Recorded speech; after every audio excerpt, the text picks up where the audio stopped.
Good morning. It's Thursday, November 13th. National Dream Destination Day. You know what would be a dream destination for me? New Zealand.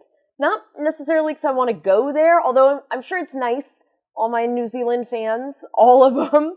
I'm sure it's very nice there. But because I want to take one of those really fancy planes where it's like you're in an apartment in the sky. And I want to sit on that plane for like the longest time possible. And I think it's New Zealand. So that would be a dream destination. Or London. That's all. And now the news.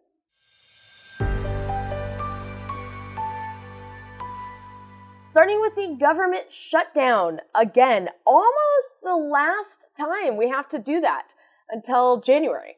And then maybe we have to do it again. But in the meantime, we will have other things to worry about. And that's the great thing about being an optimist, is knowing that there are always new things to worry about. On the 43rd day of the shutdown, my House reps gave to me the reopening of the House, an actual real-life working House of Representatives.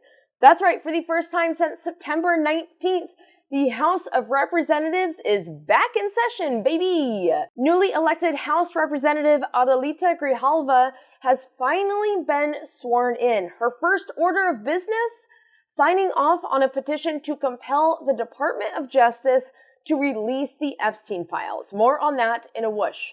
Her signature starts the clock, meaning that there is now a 7-day waiting period before the motion can be brought to the floor. Once it has been brought to the floor, it needs to be voted on in 2 days. Speaker Johnson, however, says that he is going to bypass that waiting period and bring it to a vote as soon as next week. He can't wait. He's ready for justice.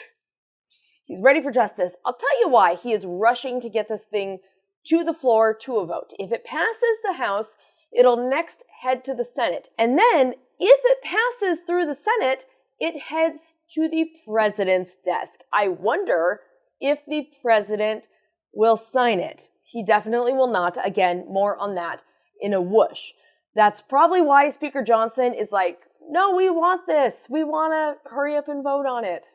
Prior to the vote, Minority Leader Jeffries gave a speech on the floor of the House to say that the fight for affordable healthcare and cost of living, quote, is not over.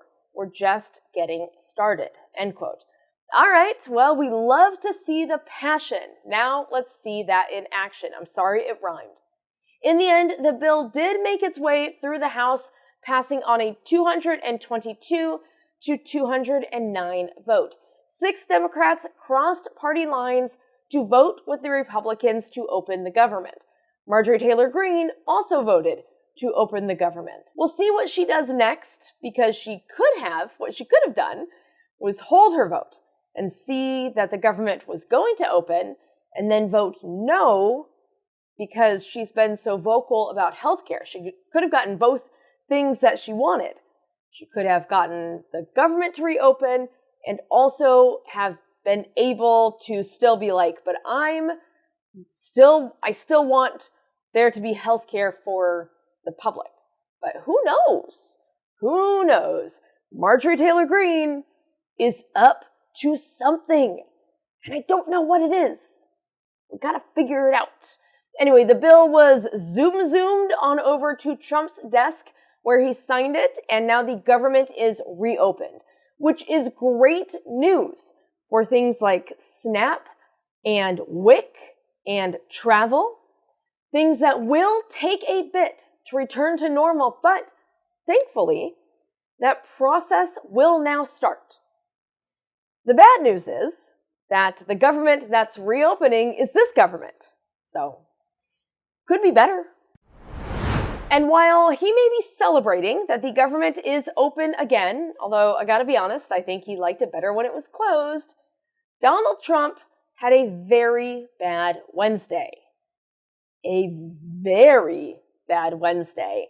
Heads up, this next story is going to be all about Jeffrey Epstein, and is going to cover some pretty heavy topics. If you don't want to listen to this story, this is the only other story in the news. So if you want to skip it, you can skip the rest of the episode and just know that I'm proud of you for protecting yourself, protecting your noggin and your corazon, and knowing that this story is not for you, and we'll catch you on the next episode tomorrow.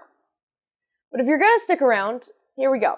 When the House opened for business on Wednesday, the House Oversight Committee was like, oh shoot, I was in the middle of something. I was about to hit send on an email before we were kicked out of here for almost 2 months. And then they released 20,000 pages of documents from the Epstein estate.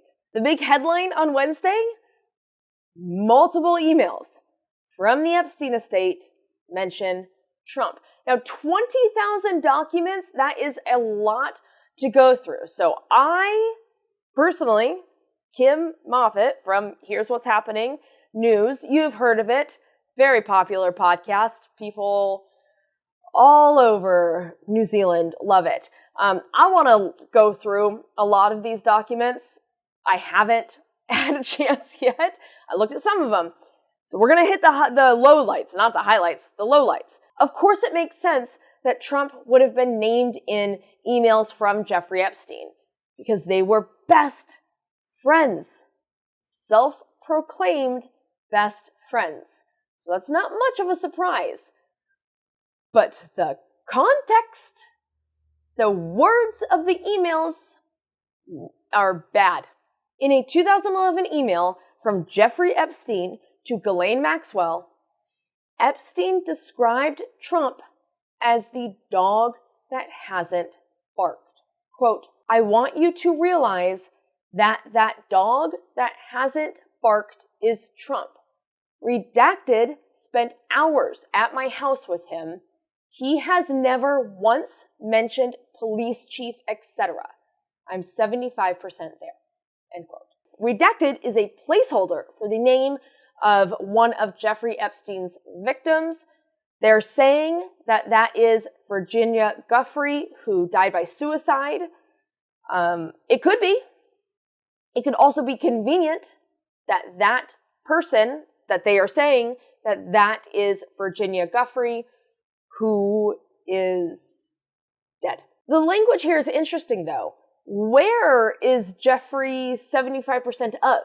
What is he trying to do? In 2019, Epstein emailed author Michael Wolff. Michael Wolff has spent a ton of time.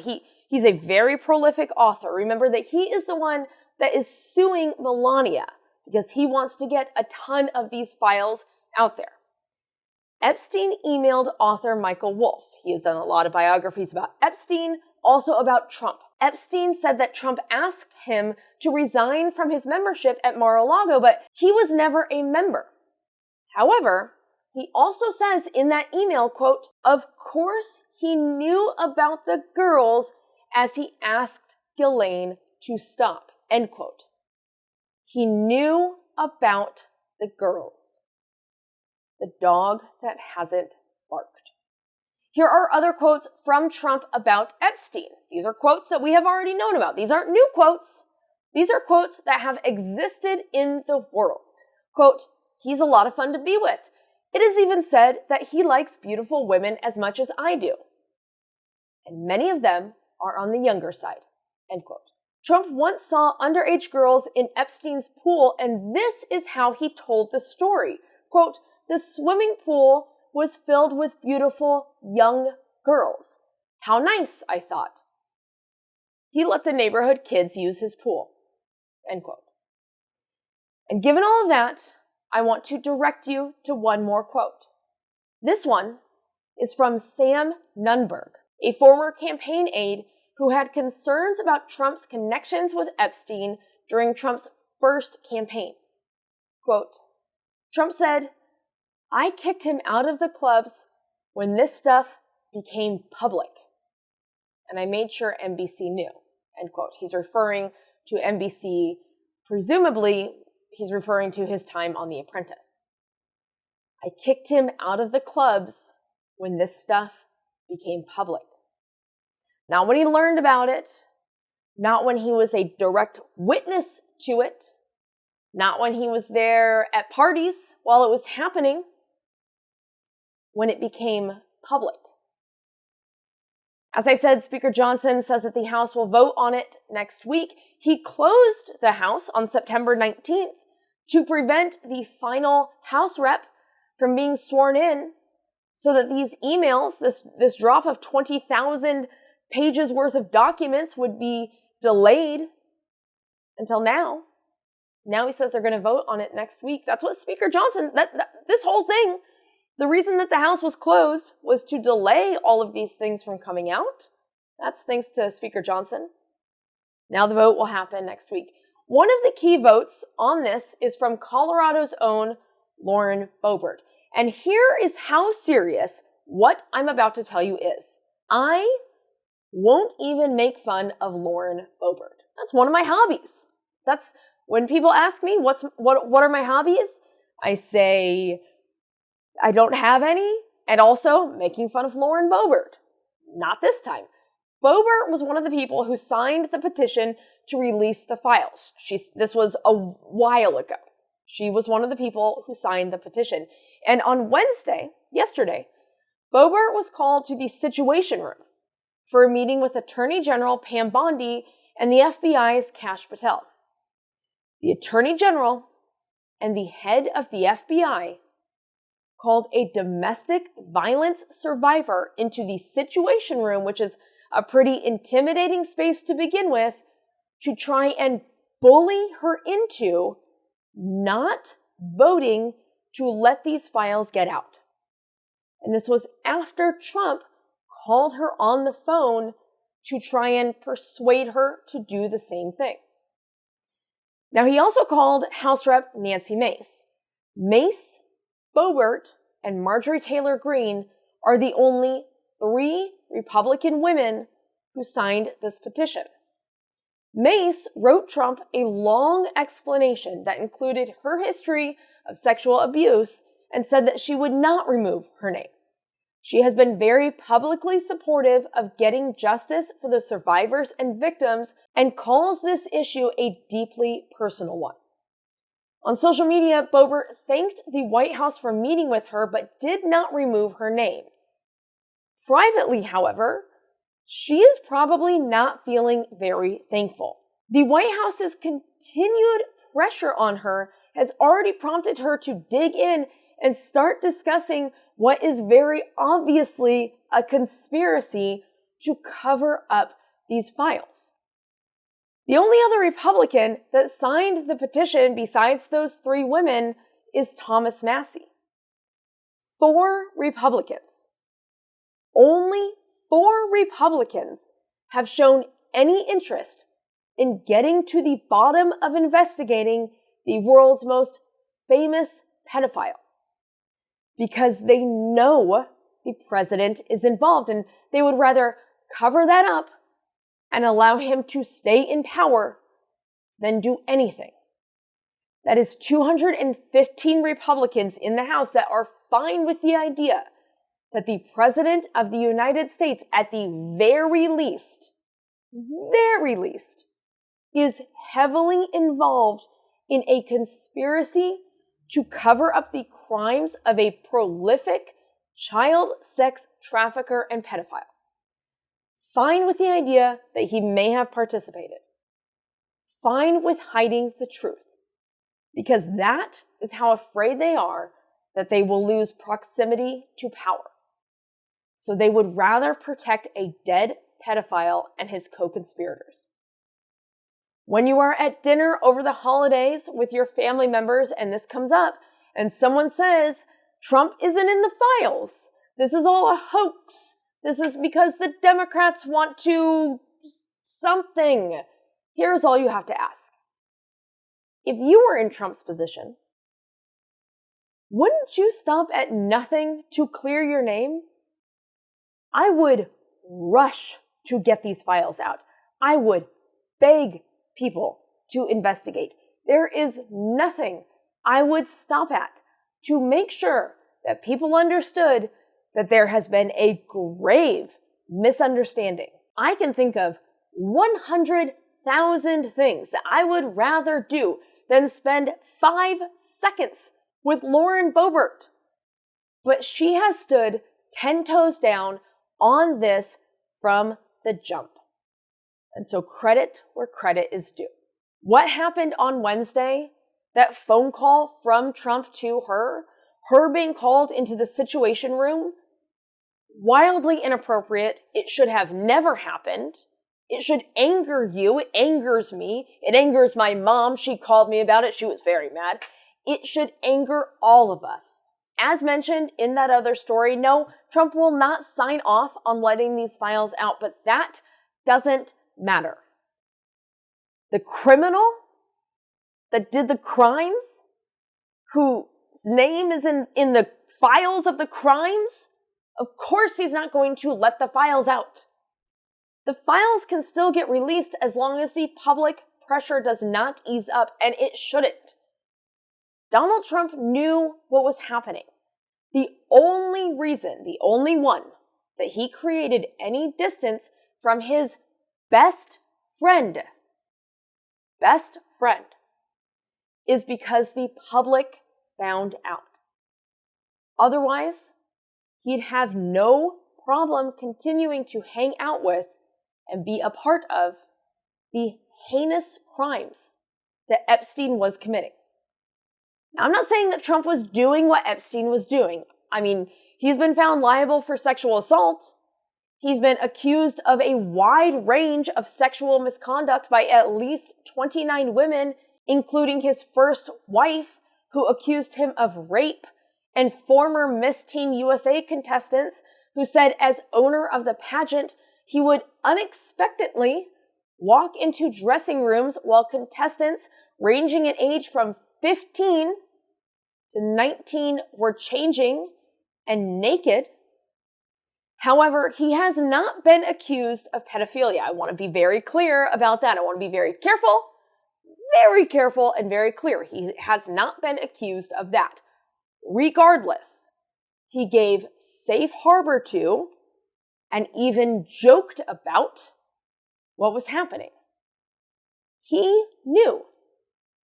Just because he didn't take part in the act doesn't mean he wasn't a part of the crimes. That's just one element of the universe of crimes that he was participating in. But Donald Trump was a huge element, one of the biggest in the story of Jeffrey Epstein. As big, I would say, as Ghislaine Maxwell. He was, after all, the dog that didn't bark.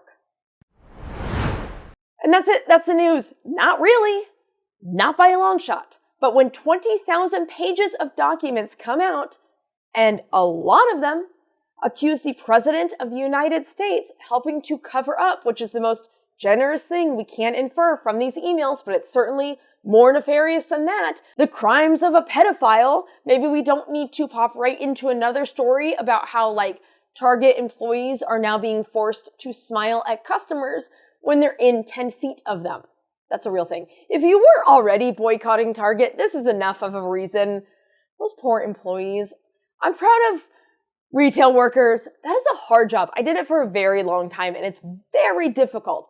You got to deal with impossible goals and then impossible customers. And now this, please be kind and be patient, especially if you're shopping in stores over the holidays.